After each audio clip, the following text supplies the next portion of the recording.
5 years have passed since Dillon last appeared in his own video game, and the landscape has changed immensely since then.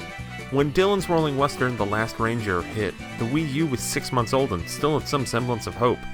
Now in 2018, when Dillon's Dead Heat Breakers launches on 3DS, the Switch has been out for more than a year. But Dillon's latest is on the system he started on, and the time off has done the game very well. My experience with Dillon's first game was a rough one. I didn't enjoy it much at all despite generally liking the world and characters. The Western theme suited the silent but deadly drifter idea of Dillon well. Dead Heat Breakers draws former inspiration from the likes of Mad Max though, far more dystopian than the Wild West, and it makes for a more interesting environment. The story isn't a driving force, but the setup of your Animal Me, or a Memal, teaming up with Dillon to save the day is pretty fun. The action and tower defense blend of past games in the series is still here, but it's changed for the better. The difficulty is less punishing, and the controls are mapped to buttons as opposed to the touchscreen, which is a very welcome change since frantic stylus taps don't hold up well over frantic combat sequences. You place Amimals as gunners at turrets, and all of the Miis are pulled from your 3DS. It makes for a goofy and amusing interactive element as Reggie Fils-Aimé shows up as a bull with a cannon, and your roster of Mii friends and celebrities are mapped to animals ranging from lambs to foxes.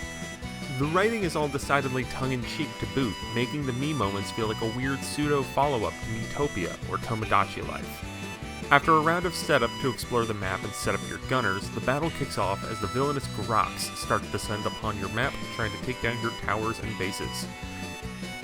In this point, you control Dillon, but you're also guiding your personal Mii around the map as well, bringing a little more depth to the strategy. Dillon's main task in these segments is to take down bigger enemies while your gunners take care of the easier ones. It's also beneficial to go after specific types of baddies because the material drops can be used to upgrade items. When the remaining Groks dip below a certain amount, the action kicks over to a racing mode, where Dillon, in Sonic-like ball form, speeds around a track to catch up to vehicular Groks, slamming into them with proper timing to destroy them. A time limit keeps this segment focused, and it's a fantastic finale to the tower defense sections. It also feels really good to push those dastardly rock monsters off the road. If this were the past two Dillon games, that'd be the whole game. Rinse and repeat the tower defense segments and call it a wrap. That would have been a marked improvement over Rolling Western by itself, but Dead Heat Breakers adds more to the experience with a much more involved town segment. The flow eventually settles into a mixture of segments where your Mii completes odd jobs around town to earn money, followed up by tower defense battles where you spend that money on gunners. The tasks you take on for funding aren't terribly intricate, including a racing game, an arcadey combat game, and a simple shop simulation, but the variety is what helps make these straightforward side gigs work so well.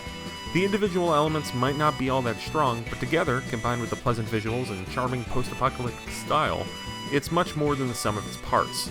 That being said, the pace of the game is on the slower side, and the repetition of the town portions certainly makes it feel much longer than it actually is. After how much I didn't like Dillon's past adventures, I had low expectations for Dillon's Dead Heat Breakers. The final game's quality is a revelation, as it turned out to be so much fun, with smart tweaks to the tower defense bits and a much more fleshed out overall game with an involved town segment. After years of digging Dillon as a character, it's a relief to thoroughly enjoy one of his games.